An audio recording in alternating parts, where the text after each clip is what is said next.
জিওপলিটিক্সে আপনাকে স্বাগত। পৃথিবী এখন একটাই জিনিসে চলেছে, ইন্টারনেটে। আর ইন্টারনেট মানেই এখন শক্তি। যে দেশ যত দ্রুত, যত নির্ভরযোগ্য ইন্টারনেট সরবরাহ করতে পারবে, ভবিষ্যতের ভূরাজনীতিতে তার হাতেই থাকবে ক্ষমতা। আজ আমরা কথা বলবো এমন এক যুদ্ধের গল্প নিয়ে, যেখানে কেউ গুলি চালায়নি, কেউ টেরও পায়নি, কিন্তু যার প্রতিটি মুভে বদলে গেছে দক্ষিণ এশিয়ার ডিজিটাল মানচিত্র।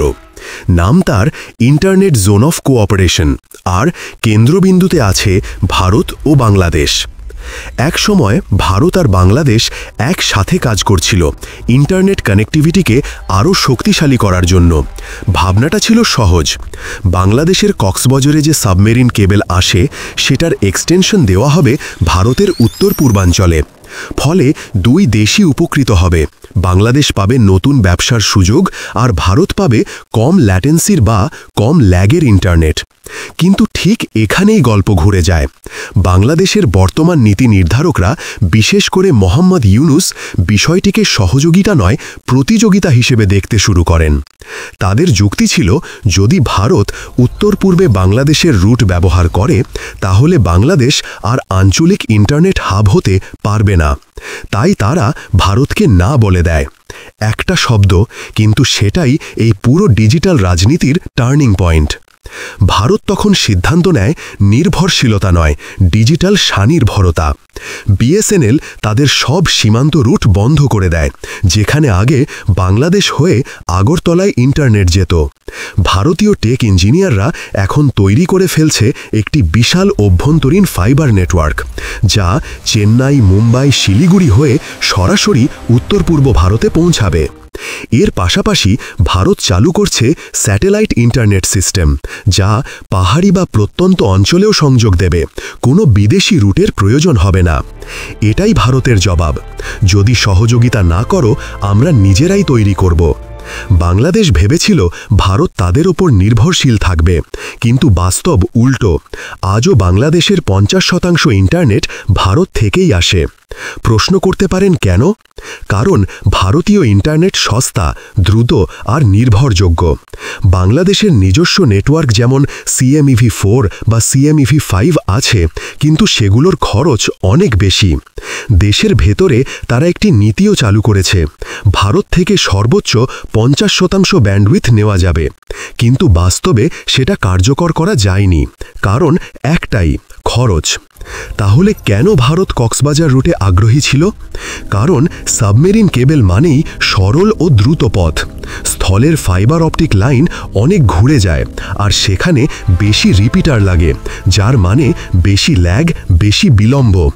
বোঝার জন্য উদাহরণ দিই, জলের নিচে প্রতি 70 থেকে 100 কিলোমিটার অন্তর একটি রিপিটার লাগে, কিন্তু স্থলে প্রতি 20 থেকে 30 কিলোমিটার অন্তর রিপিটার লাগে। ফলে স্থলপথে বিলম্ব বেড়ে যায় প্রায় 20 থেকে 30 মিলিসেকেন্ড। এই কারণেই ভারত চেয়েছিল কক্সবাজারের সংযোগ, কিন্তু যখন সেটা বন্ধ হয়, তখন ভারত বিকল্প তৈরি করে দীঘায়। 2027 সালের মধ্যে দীঘায় তৈরি হচ্ছে ভারতের প্রথম eastern submarine cable landing station. Reliance Jio ইতিমধ্যেই 1000 কোটি টাকা বিনিয়োগ করেছে।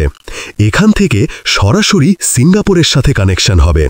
অর্থাৎ এখন কলকাতা, শিলিগুড়ি, গুয়াহাটি, ইম্ফল সবাই সরাসরি দীঘা থেকে দ্রুত ইন্টারনেট পাবে।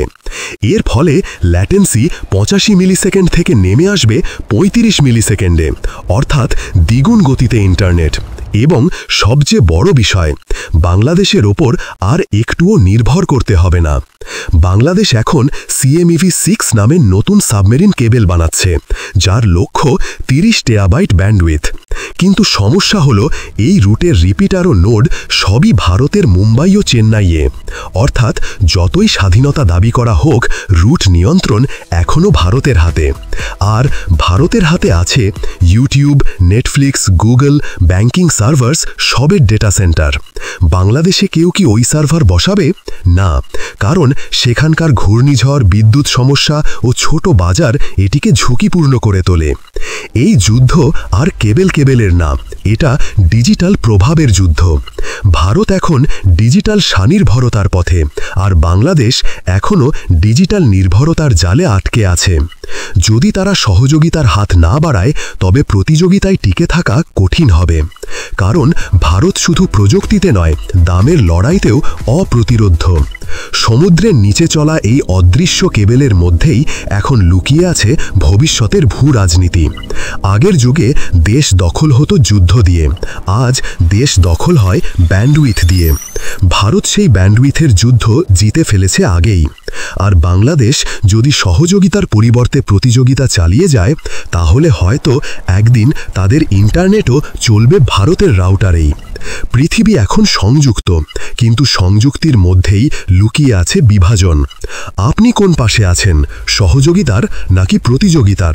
কমেন্টে লিখে জানাবেন।